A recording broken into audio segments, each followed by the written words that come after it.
নমস্কার, বাংলা বাজারে সবাইকে স্বাগত। আমি অনিকেত চট্টোপাধ্যায়। শুরু করছি আমাদের অনুষ্ঠান মতামত। আজকের শীর্ষক, ইরানের হাতে যে দেবে পরমাণু বোমা তাকে নোবেল পুরস্কার দেওয়া হোক।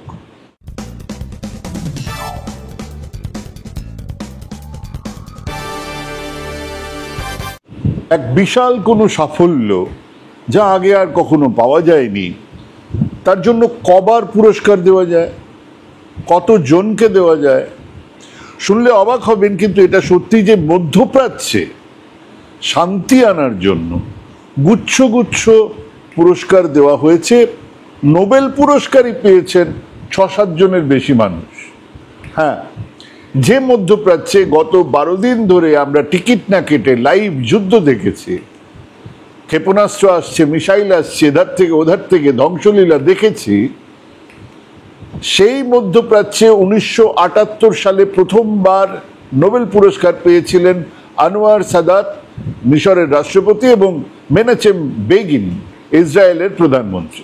কারণ তারা নাকি মধ্যপ্রাচ্যে শান্তি এবং মিশর ও ইসরায়েলের মধ্যে শান্তির জন্য দুটো কাঠামো চুক্তিতে তাদের বিরাট অবদান রেখেছিলেন, যা ১৯৭৮ সালের ১৭ই সেপ্টেম্বর ওয়াশিংটনে সই করা হয়েছিল, যেটাকে ক্যাম্প ডেভিড অ্যাকর্ডস বলা হয়। এটা নাকি যুগান্তকারী এক শান্তি চুক্তি ছিল মধ্যপ্রাচ্যে শান্তি আনার। যদিও মজার কথা হলো, বৃহত্তর মধ্যপ্রাচ্যের সংঘাত তখনও অমীমাংসিত থেকে গিয়েছিল। স্বাভাবিকভাবে আবার সেই সংঘাত মাথাছাড়া দিয়ে ওঠে, আবার যুদ্ধ, ধ্বংস ইত্যাদি হয়। তারপর সকালে উঠে খবরের কাগজে দেখেছিলাম ১৯৯৪-এ ইয়াসের আরাফাত, প্যালেস্টাইন লিবারেশন অর্গানাইজেশনের পিএলওর চেয়ারম্যান, সাইমন পেরেস ইসরায়েলের পররাষ্ট্রমন্ত্রী, এবং ইৎজাক রাবিন ইসরায়েলের প্রধানমন্ত্রী, তারা মধ্যপ্রাচ্যে শান্তি প্রতিষ্ঠার জন্যই নোবেল পুরস্কার পেয়েছেন। প্রথমে ২ জন পেলেন, তারপরে ৩ জনকে দেওয়া হলো। এই পুরস্কার ১৯৯৩ সালের সেপ্টেম্বরে অসলো অ্যাকর্ড স্বাক্ষরের ১ বছরের পরে আসে। হোয়াইট হাউসের লনে আরাফাত এবং রবিনের আইকনিক সেই করমর্দন সবার মনে আছে। পিএলও চেয়ারম্যান ইয়াসের আরাফাত আর ইৎজাক রাবিন হাত মেলাচ্ছেন। তারপর এক ইহুদি উন্মাদ হত্যা করে ইৎজাক রাবিনকে। তার কিছুদিন পর থেকে শুরু হয়ে যায় দ্বিতীয় ইন্তিফাদা। আরাফাত তখন এক ঘরে। আসলে প্যালেস্টাইন সমস্যার কোনো সমাধান সেদিনও হয়নি, আজও হয়নি। ইসরায়েল আরব বা ইসরায়েল ফিলিস্তিন শান্তি প্রক্রিয়ার জন্য সরাসরি না হলেও আরও কিছু নোবেল পুরস্কার, শান্তি পুরস্কার এই অঞ্চলের সঙ্গে প্রাসঙ্গিক বিষয়গুলো কাজ করার জন্য স্বীকৃতি দেওয়া হয়েছে। ১৯৫০-এ রাল্ফ বাঞ্চে, জাতিসংঘের আমেরিকান কূটনীতিক, তিনি ১৯৪৮ সালের আরব ইসরায়েল যুদ্ধের সময় ফিলিস্তিন জাতিসংঘের মধ্যস্থতাকারী হিসেবে তার কাজের জন্য পুরস্কৃত হন, যেখানে তিনি যুদ্ধবিরোধী চুক্তির আলোচনায় সহায়তা করেছিলেন। তিনি প্রথম অশ্বেতাঙ্গ ব্যক্তি যিনি এই পুরস্কার পেয়েছিলেন, সেটাও নোবেল পুরস্কার ছিল। ২০০৫ মোহাম্মদ এল বারদেই, মিশরীয় একজন কূটনীতিক এবং আন্তর্জাতিক আণবিক শক্তি সংস্থা IAEA এর প্রধান ছিলেন, তখন পারমাণবিক শক্তিকে সামরিক উদ্দেশ্যে ব্যবহার করা থেকে বিরত রাখার চেষ্টা, অর্থাৎ পারমাণবিক শক্তি মধ্যপ্রাচ্যে সামরিক উদ্দেশ্যে যাতে ব্যবহার না হয়, তাই জন্যে IAEA এর সঙ্গে যৌথভাবে তাকে পুরস্কার দেওয়া হয়। আজকের যুদ্ধ কিসের জন্য হচ্ছে? ওই আণবিক বোমার জন্যই হচ্ছে। মানে ৩ নম্বর হয়ে গেল। মধ্যপ্রাচ্যে পারমাণবিক বিস্তার, বিশেষ করে ইরানের পারমাণবিক কর্মসূচি নিয়ে উদ্বেগের পরিপ্রেক্ষিতে এটা আঞ্চলিক স্থিতিশীলতার জন্য ভীষণ প্রাসঙ্গিক ছিল, সেই জন্য তিনি পুরস্কার পেয়েছিলেন। তাতে ইরান আক্রমণে কোনো অসুবিধেই হয়নি। ২০১১-তে তাওয়াক্কাল কারমান, ইয়েমেনের একজন মানবাধিকার কর্মী, হিউম্যান রাইটস ওয়ার্কার, নারী নিরাপত্তা এবং শান্তি প্রতিষ্ঠার কাজে নারীদের অধিকারের জন্য, তাদের অহিংস সংগ্রামের জন্য ২ জন লাইবেরিয়ান মহিলার সঙ্গে যৌথভাবে পুরস্কৃত হন। তার পুরস্কার আরব বিশ্বে গণতন্ত্র আর মানবাধিকারের জন্য বৃহত্তর সংগ্রামকে তুলে ধরে, যা ওনার ক্ষেত্রে মধ্যপ্রাচ্যে আঞ্চলিক স্থিতিশীলতাকে প্রভাবিত করতে পারে। তাহলে কি দেখা গেল? মধ্যপ্রাচ্যে শান্তি চুক্তি করলে বা শান্তির কাজ করলে বা শান্তির কথা বললে নোবেল পুরস্কার পাওয়া যায়। তো এই খবরটা আমি জানি, আপনি জানেন, আর ট্রাম্প সাহেব জানেন না, জানেন বই কি। তাই উনি দেশে দেশে যুদ্ধ বাঁধান আর শান্তি চুক্তির ঘোষণা করেন। এবং চোখ বিভিন্ন দিকে, তার একটা হলো এই নোবেল প্রাইজের দিকে। এটাকে উপরি পাওনা হিসেবে বলা যায়। অস্ত্রের ব্যবসা হলো, তেলের দাম বাড়ানো গেল, দুনিয়া জুড়ে দাদাগিরি করা গেল এবং রদ দেখা কলা বেচার মতন নোবেল প্রাইজ হয়ে গেল, যা মধ্যপ্রাচ্যে শান্তি চুক্তি করাতে পারলেই পাওয়া যায়। এবারে শুনে একটু দেখে নিই, এই এতগুলো নোবেল পুরস্কার বিতরণের আগে এবং পরে এই ইসরায়েল কতবার যুদ্ধে জড়িয়েছে। প্রথম যুদ্ধ শুরু হয় 48 সালের আরব ইসরায়েল যুদ্ধ, সেটা ইন্ডিপেন্ডেন্স ওয়ার বলা হয়। 15ই মে 1948 থেকে মার্চ 1949 পর্যন্ত চলেছে। ইসরায়েল বনাম মিশর, জর্ডান, সিরিয়া, ইরাক, লেবানন, যে তখন কিন্তু ইরান একধারে পড়ে রয়েছে। ইরান কিন্তু সেখানে যোগ দেয়নি, কারণ ইরান শিয়া বলে তাদেরকে আলাদা করতে পেরেছিল। ইসরায়েল স্বাধীনতা ঘোষণার পরপর আশেপাশের সমস্ত আরব রাষ্ট্রগুলো আক্রমণ করেছে। তাদের লক্ষ্য ছিল ইসরায়েল রাষ্ট্র, তারাও আক্রমণ করেছে। তাদেরও লক্ষ্য ছিল ইসরায়েল রাষ্ট্রকে ধ্বংস করা, আর এদের লক্ষ্য ছিল ইসরায়েল রাষ্ট্রকে আরো বাড়ানো, সম্প্রসারণ করা। প্যালেস্টাইন অঞ্চলে নিজেদের মধ্যে ভাগাভাগি করে নেওয়ার একটা উদ্দেশ্যও ছিল। ইসরায়েল যুদ্ধে জয়ী হয়েছিল। প্যালেস্টাইনের অধিকাংশ ভূখণ্ড যেটা ছিল দখল করে নেওয়া হয়, যা আজকের ইসরায়েলের পশ্চিম তীর গাজা। প্রায় 7 লাখ ফিলিস্তিনি প্যালেস্টাইন লোকজন উদ্বাস্ত হয়ে যায়। দ্বিতীয় যুদ্ধটা হয়েছিল 1956 সালে, সুয়েজ যুদ্ধ, 29 অক্টোবর থেকে 7 নভেম্বর 1956। ইসরায়েল, ব্রিটেন, ফ্রান্স একদিকে বনাম মিশর। মিশরের প্রেসিডেন্ট তখন নাসের। সুয়েজ খাল জাতীয়করণ করলে ব্রিটিশ ফরাসিরা রেগে যায় এবং ইসরায়েল সাইনাই উপদ্বীপের ওপরে হামলা চালায়, কারণ মিশর গাজা থেকে ইসরায়েলের ওপর পাল্টা হামলা করছিল নাকি। ইসরায়েল সামরিকভাবে সফল হলেও আন্তর্জাতিক চাপে, বিশেষ করে আমেরিকা সোভিয়েতের চাপে সেনা সরিয়ে নেয়, খানিকটা পিছিয়ে আসতে বাধ্য হয়। মেটেনি। 67-তে আবার যুদ্ধ হয়েছে 6 দিনে, 6 days ওয়ার বলেন। 10 জুন 1967 ইসরায়েল বনাম মিশর, জর্ডান, সিরিয়া। এবারে মিশর, জর্ডান, সিরিয়া আস্তে আস্তে দেখবেন একটু একটু করে খসে যাচ্ছে। এই আরব দেশগুলো আলাদা আলাদা হয়ে যাওয়ায় ইসরায়েলের আরো সুবিধা হয়েছে। আরব দেশগুলোর যুদ্ধ প্রস্তুতি যেটা ছিল উত্তেজনার প্রেক্ষিতে, ইসরায়েল এবার একটা নতুন শব্দ এনে হাজির করে, প্রিএমপ্টিভ স্ট্রাইক। মানে আমি মনে করছি ওরা আমাদেরকে আক্রমণ করবে, তাই আমি আগে আক্রমণ করলাম। আমি মনে করছি, আমার মনে করার ভিত্তি আমি কাউকে জানাবো না। আমি মনে করছি যে আপনি আমাকে মারতে পারেন, সেই জন্য আমি গুলি চালিয়ে দিলাম। তো এই প্রিএমপ্টিভ স্ট্রাইক চালালো, মানে ইসরায়েল মনে করেছিল ওই দেশগুলো আক্রমণ চালাতে পারে, ব্যাস হাল্লা চলিল যুদ্ধে। ইসরায়েলের বিশাল জয় পায়। গাজা, সাইনাই মিশর থেকে, পশ্চিম তীর এবং পূর্ব জেরুজালেম জর্ডান থেকে, গোলান হাইট সিরিয়া থেকে তারা দখল করে নেয়। কাজেই প্যালেস্টাইন সংকটকে সেটা আরো জটিল করে তুলেছিল। এরপর 1973 সালের ইয়ম কিপুর বিখ্যাত যুদ্ধ, 6 থেকে 25 অক্টোবর 1973, মিশর এবং সিরিয়া ইসরায়েলের বিরুদ্ধে। এবারে মিশর এবং সিরিয়া একসঙ্গে ইসরায়েলের বিরুদ্ধে লড়াই হচ্ছে। 1967-তে দখল করা ভূখণ্ড সেগুলোকে আবার পুনর্দখলের চেষ্টা।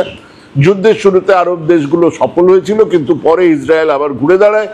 যুদ্ধ শেষে কূটনৈতিকভাবে মিশর ইসরায়েলের শান্তি চুক্তির পথ খুলে যায় এবং আগেই বলেছি নোবেল পিস প্রাইজ পেয়েছিলেন আনোয়ার সাদাত, মিশরের রাষ্ট্রপতি, এবং মেনাচেম বেগিন, ইসরায়েলের প্রধানমন্ত্রী। 1982-তে লেবানন অভিযান করলো আমাদের এই ইসরায়েল। 1982 সেপ্টেম্বর, 1985 ইসরায়েল বনাম পিএলওর লড়াই, প্যালেস্টাইন লিবারেশন অর্গানাইজেশনে, পরে হেজবুল্লাহর সঙ্গে লড়াই। লেবানন থেকে ইসরায়েলের ওপরে হামলা করেছিল, ইসরায়েল দক্ষিণ লেবাননে ঢুকে পড়ে, পিএলওকে তাড়িয়ে দেয় সেখান থেকে, হেজবুল্লাহ গড়ে ওঠে। তারপর থেকে দীর্ঘমেয়াদী একটা সংঘাত, একটা কনফ্লিক্ট শুরু হয়ে যায়। কিছুদিন পরে 1994-এ Yasser Arafat, Palestine Liberation Organisation, PLO chairman, Shimon Peres, যেটা আগে বলেছিলাম ইসরায়েলের পররাষ্ট্রমন্ত্রী, এবং আইজাক রবিন, তারা শান্তি পুরস্কার, নোবেল পুরস্কার পেয়েছিলেন। তাদের যুদ্ধ অবশ্য থামেনি। আবার 2006 সালে ইসরায়েল হেজবুল্লাহ যুদ্ধ, জুলাই আগস্ট 2006 ইসরায়েল বনাম হেজবুল্লাহ, যেটা লেবাননের শিয়া গরিলা সংগঠন হেজবুল্লাহ, তাদের সঙ্গে লড়াই। হেজবুল্লাহ ইসরায়েলি সেনা অপহরণ করেছিল, প্রতিক্রিয়ায় ইসরায়েল বিরাট আকারে হামলা চালালো। মানে ওদের একটা ব্যাপার আছে, আপনি যদি 10 হামলা চালান, ওরা ঠিকই করে রাখে আমরা 100 হামলা করব। প্রচন্ড ধ্বংস, বিপুল প্রাণহানি, কেউই সম্পূর্ণ বিজয় পায়নি। আবার গাজার যুদ্ধ তো একবার নয়, 2008, 2012, 2014, 2021, 2023 এবং এখনো সেটা চলছে। ইসরায়েল বনাম হামাস, রকেট হামলা, প্রতিরোধমূলক অভিযান, গাজা অঞ্চলে বিপুল ক্ষতি, অসংখ্য বেসামরিক মৃত্যু, সেখানে ত্রাণ নিতে দেওয়া হচ্ছে না, ত্রাণ নিয়ে যেতে দেওয়া হচ্ছে না, এক ধরনের দানবিক ব্যাপার চলছে। কিন্তু হামাস এখন দুর্বল, শেষ হয়ে যায়নি। 2023-24 হামাস ইসরায়েল যুদ্ধ, 7ই অক্টোবর 2023 হামাস ইসরায়েলের উপরে আকস্মিক বিরাট হামলা চালিয়েছিল, 1200-র বেশি ইসরায়েলি মারা গেছিল এবং তারপরে গাজা এবং বিমানস্থল যা চলছে এখনো চলছে, হাজার হাজার প্যালেস্টাইন মারা গেছে, গাজা ধ্বংস, এখনো স্থায়ী শান্তি আসেনি। কিন্তু আন্তর্জাতিকভাবে ইসরায়েলের মানবাধিকার লঙ্ঘনের তীব্র সমালোচনা চলছে, আবার অস্ত্র বেচাও চলছে, অর্থাৎ সমালোচনাও করবো আবার অস্ত্রও বেচবো। শেষমেশ ইরান ইসরায়েল যুদ্ধ, 13ই জুন যে যুদ্ধ শুরু করেছে ইসরায়েল, কারণ তারা বলছে যে এই হিজবুল্লাহ, এই হুথি, এই যে আক্রমণ, এগুলো সমস্ত ইরান থেকে হচ্ছে এবং ইরান পরমাণু বোমা তৈরি করছে, তাই সেখানে আমরা আক্রমণ করলাম। আক্রমণের জবাবে এবার পাল্টা আক্রমণ শুরু হয়েছে। সেই পাল্টা আক্রমণ এমন একটা জায়গায় গেছে যেখানে এসে কোথাও না কোথাও ইসরায়েল একটা সাংঘাতিক জায়গায় এসে পড়েছে, কারণ তেল আবিব ধ্বংস হয়ে গেছে, আমি গতকালও বলেছিলাম। তো এবারে যুদ্ধবিরোধী কথা আসছে, এটা কি ট্রাম্প সাহেবের নৌটঙ্কি? আমরা কিন্তু জানি না, কিন্তু একটা নিশ্চিত প্রশ্ন আপনাদের মাথায় ঘুরছে নিশ্চয়ই, তা হলো ইসরায়েল কেন বারবার জিতে যায়? এক, অসম্ভব আধুনিক শক্তিশালী সেনাবাহিনী, অত্যাধুনিক অস্ত্র তারা তৈরি করতে পেরেছে, ড্রোন, মিসাইল সিস্টেম, আয়রন ডোম, ডেভিড ক্লিং, অ্যারো 1, অ্যারো 2, অত্যন্ত দক্ষ বিমান বাহিনী। দুই হচ্ছে গিয়ে খালি এগুলো দিয়ে হতো না, তার পেছনে মার্কিন সমর্থন, আমেরিকা থেকে বছরে $3.8 বিলিয়ন সামরিক সহায়তা পায়। যারা শান্তির কথা বলছে, যারা যুদ্ধবিরতির কথা বলছে, যারা যুদ্ধের থামানোর কথা বলছে, তারা বছরে $3.8 বিলিয়ন অস্ত্রশস্ত্র বিক্রি করে, কূটনৈতিক এবং প্রযুক্তিগত সাহায্য পায়।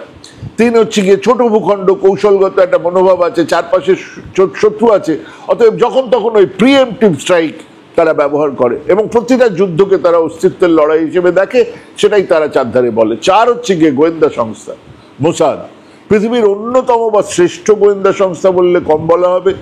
অত্যন্ত দক্ষ, আগাম তথ্য সংগ্রহে তারা পারদর্শী। অনেকবার তারা শত্রুর ভেতরে ঢুকে, শত্রু দেশের ভেতরে ঢুকে সন্ত্রাসবাদকে দমন করেছে বা সন্ত্রাসীদের, তাদের ভাষায় সন্ত্রাসীদের তুলে এনেছে। এবারেও তারা শুরুর দিন, মানে ওই 13 তারিখ থেকে আজ অব্দি 10 জন সর্বোচ্চ সেনাকর্তা, 10 জন গুরুত্বপূর্ণ পরমাণু বৈজ্ঞানিককে একেবারে লক্ষ্য করে খুন করেছে। মানে এরম নয় যে কোথাও বোমা ফেললাম আর সেখানে মারা গেল, একেবারে লক্ষ্য করে খুন করেছে। আর সেই আক্রমণ তারা ইরানে বসে চালিয়েছে, ইরানের ভেতরে বসে তারা সেই আক্রমণ চালিয়েছে। 5, আরব দেশের বিভাজন এবং দুর্বল নেতৃত্ব। একসঙ্গে লড়লে আরব দেশগুলোর মধ্যে ঐক্যের অভাব আছে, তাদের রাজনৈতিক সামরিক দুর্বলতার সুযোগ নিয়েছে ইসরায়েল।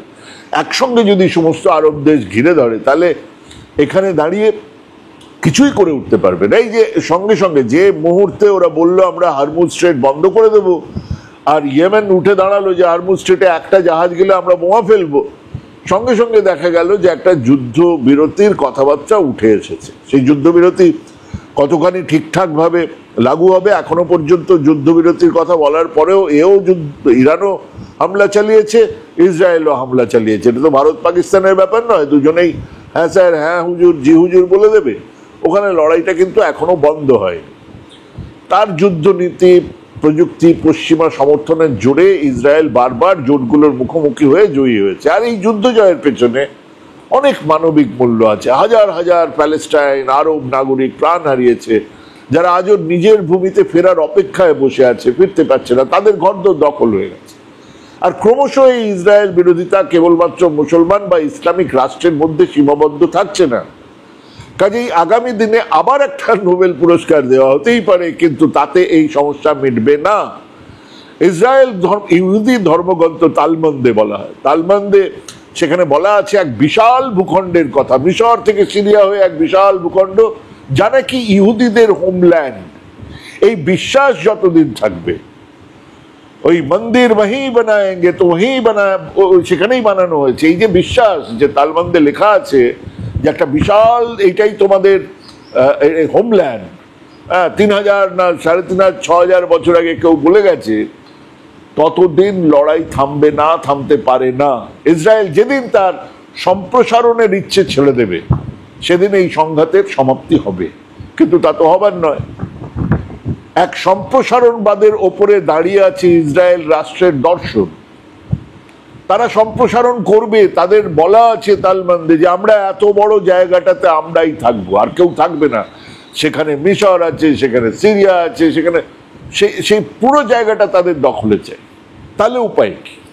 উপায় হচ্ছে ওই মধ্যপ্রাচ্যে আরো অন্তত 2টো রাষ্ট্রে যদি পরমাণু বোমা পৌঁছে দেওয়ানো যায়, তাহলে ওই কটা রকেট ছোঁড়াছুড়ির বাইরে কিচ্ছু হবে না। হ্যাঁ, দুজনের কোমরে যদি পিস্তল গোজা থাকে পাড়ার মাস্তান, তাহলে কেউ পিস্তল বার করে না, মুখ চালায়।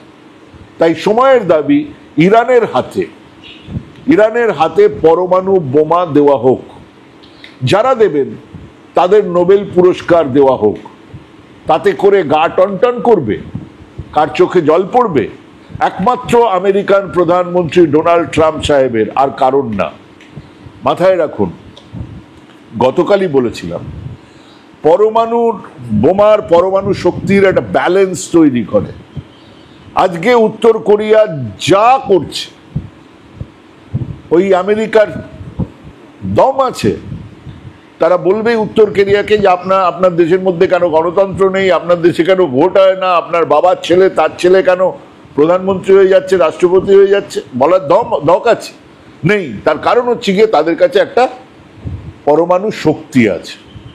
এবার এই পরমাণু শক্তি থাকার 1 নম্বর কথা হচ্ছে গিয়ে যে আমি আমার ভেতরে আমি আমার মতন চালাবো। এখন যদি একটা দেশ বলে যে না, আমার দেশে বাবার ছেলে তার ছেলে তার ছেলে হবে, সেই দেশের মানুষ যদি মেনে নেয়, তাহলে সেই দেশে সেই রকম সরকার চলবে। সেই দেশে দুর্ভিক্ষ হলে সেই দেশের সরকার বদলাবে বা সরকার বদলাবে না, বা সরকার বদলানোর জন্য সেখানে লড়াই হবে।